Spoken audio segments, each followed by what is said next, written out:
आध्यात्मिक विश्वविद्यालय के रचयिता का परिचय। हम तुम सब मनुष्य मात्र विनाशी देह नहीं हैं। हम सब मन बुद्धि सहित ज्योति बिंदु रूप अविनाशी आत्माएं अपनी अपनी भरी पूरी भ्रिकुटी में विराजमान हैं, क्योंकि सिर्फ भ्रिकुटी में ही गोली मारने से फौरन मृत्यु हो जाती है और आत्मा की यादगार बिंदी भी भ्रिकुटी में ही लगाई जाती है। सूक्ष्म ज्योति बिंदु आत्माओं के बाप परमपिता शिव भी ज्योतिर्मय अनुरूप अति सूक्ष्म ज्योति बिंदु ही हैं। सभी आत्माओं के बीच तुरीय पाठधारी एकमात्र परमपिता शिव ही जन्म मरण के चक्र से न्यारे हैं। इसी कारण से वे विदेही निराकारी हैं और त्रिकालदर्शी होने से God is one, truth is God कहे जाते हैं।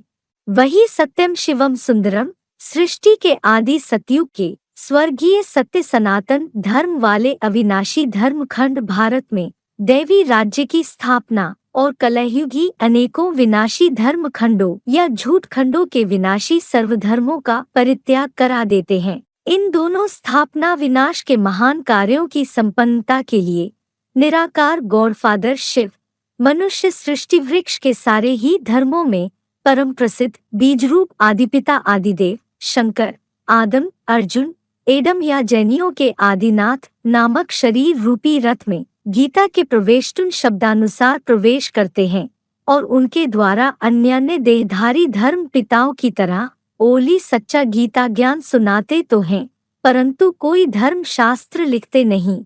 इसी सच्चे गीता ज्ञान से ही सारे संसार में बड़ा भारी ज्ञान का रिवोल्यूशन रूपी महाभारी महाभारत का परम प्रसिद्ध तृतीय विश्व युद्ध हो जाता है।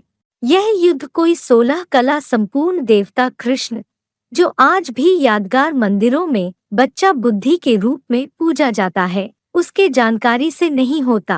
वह तो संपूर्ण निर्विकारी बच्चे के रूप से मंदिरों में पूजा जाता है। मनुष्य को देवता बनाने वाले तो निराकार शिव भगवान ही हैं, जो कलातीत और कल्पांतकारी गाए जाते हैं। महाभारत के तृतीय विश्वयुद्ध के थोड़े समय बाद ही रशियंस अमेरिकन्स रूपी यूरोपीय वृष्णिवंशी यादवों के बुद्धि रूपी पेट से निकले मिसाइलों रूपी मूसलों से सारे ही विनाशी रशिया, चीन, अमेरिका, यूरोप आदि धर्मखंडों का अंतिम चतुर्थ विश्वयुद्ध द्वारा विनाश हो जाता है और सिर्फ अविनाशी धर्मखंड भारत ही बच जाता है, जहां निराकार गॉडफादर शिव विनाश से पहले ही परमधाम सुप्रीमेबोर्ड सोल वर्ल्ड या अर्श से फर्श की पवित्र धरनी भारत में खुदा नाम से खुद ही आकर एडम आदम के एकव्यापी अर्जुन के शरीर रूपी रथ के द्वारा पैराडाइज जन्नत या स्वर्ग की स्थापना करते हैं। बाकी तो सभी धर्म पिताएं अपना अपना देह रूपी रथ होने के कारण स्व प्लस रथी अर्थात स्वार्थी होते हैं। एक ही शिव भगवान हैं, जो सदाकाल ज्योति बिंदु आत्मा की स्वस्थिति में स्थित रहने के कारण स्वर्ग बनाते हैं। बाकी तो सभी नर नरक ही बनाते हैं। कृष्ण ने द्वापर के अंत में कोई महाभारत युद्ध कराकर पापी कलयुग की स्थापना नहीं की थी। खास भारत में तृतीय विश्वयुद्ध कराने और यूरोपीय यादवों में मूसलों या बम्बों का चतुर्थ विश्वयुद्ध कराने का एकमात्र टाइटलधारी तो कलातीत कल्याण कल्पांतकारी हर हर बम बम महादेव शिव शंकर ही गाए हुए हैं। प्रजापिता ब्रह्मा कुमारी ईश्वरीय विश्वविद्यालय का नाम बदलकर आध्यात्मिक ईश्वरीय विश्वविद्यालय नाम डालने के लिए माउंट आबू से चलाई गई शिव बाबा की मुरली तारीख 20 मार्च 1974 पृष्ठ 4 के अंत में संगठित चतुर्मुखी ब्रह्मामुख द्वारा दिया गया स्पष्ट आदेश इस प्रकार है।